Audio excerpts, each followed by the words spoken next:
কার্যালয় উদ্বোধনের মাধ্যমে আমাদের আনুষ্ঠানিকভাবে কিছু কাজ আমরা আজকের এই কার্যালয় উদ্বোধনের মাধ্যমে আমরা শুরু করতে যাচ্ছি। পর্যায়ক্রমে আমরা বিশেষ করে ফতুল্লা এবং সিদ্ধিরগঞ্জ থানা, এই দুটি থানার প্রত্যেকটা ইউনিয়ন এবং প্রত্যেকটা ওয়ার্ডে ধারাবাহিকভাবে আমরা আমাদের এই কার্যালয়গুলি উদ্বোধন করব ইনশাআল্লাহ। আমাদের একটি লক্ষ্য এবং উদ্দেশ্য আছে। যদি কেউ মনে করে এই ফ্যাসিস্ট সরকার বিদায় হওয়ার পরে কেউ নতুন করে ক্ষমতা এসে পড়েছে, এটা দিবালোকের মতো সত্য। আমরা এই নারায়ণগঞ্জ 4 আসনে সংগ্রাম করেছি। আমরা এই নারায়ণগঞ্জ 4 আসনে নির্বাচন করার কারণে মুফতি মনির হোসেন কাসিমি দীর্ঘ 2.5 বছর যাবত জেলখানায় বন্দী ছিল। এজন্য সামনে আমাদের অনেক পথ অতিক্রম করতে হবে।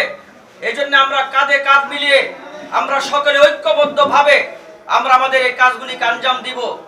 মানুষের মাটির মানুষ আমরা প্রত্যেকের সাথে সুসম্পর্ক রেখে এবং এই দেশটাকে গর্ব, সমাজটাকে গর্ব, একটি সুন্দর দেশ হিসাবে ইনশাআল্লাহ অল্প সময়ের মধ্যে এই দেশটাকে দান করিয়ে ফেলবো।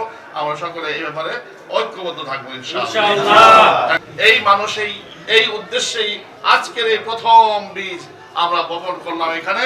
জানি না, দোয়া করি আল্লাহ তো খুব দ্রুতই নির্বাচনের ব্যবস্থা করুক, কিন্তু নির্বাচন দ্রুত হোক আর একটু দূরে হোক, সব মিলিয়ে নির্বাচন হতেই হবে দেশে। নির্বাচন ছাড়া অন্য কোনো কিছু জনগণ মেনে নেবে না। আমরা চাই যে প্রথম সোপান যেটা হলো এই ধরনের আরো বেশি বেশি হবে, সেটা হোক ধানের শীষ, হোক খেজুর গাছ, হোক দারুই পাল্লা, হোক আরো যত পাবই আছে সবটাই আমাদের, এবং সবার সাথে আমাদের সত্যতা আছে। কারোর সাথে আমাদের কি থাকবে না, দুশ্মনী থাকবে না। এইখানে যারা বিএনপি করেন তাদের রক্তের সাথে আমার কি সম্পর্ক? আমার চারপাশে যারা আছেন, নানা আছেন, বারা আছে, এরা কারা? আমি কে? আমার কিসের পরিচয়? আমি হ্যাঁ ইসলামী দল হিসাবে আমি আলেম, এজন্য আমি বিএনপি সরাসরি করতে পারি না।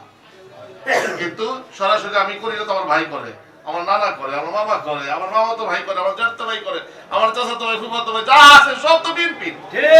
বিধায় 7 পুরুষ আমার কি এই দেশের, এই মাটির, এই আবহাওয়ায় বেড়ে ওঠা। আমাদেরকে কেউ খালি কি ধাক্কা দিয়ে সরাই দেবে সেই দিন না। ইনশাআল্লাহ আমরা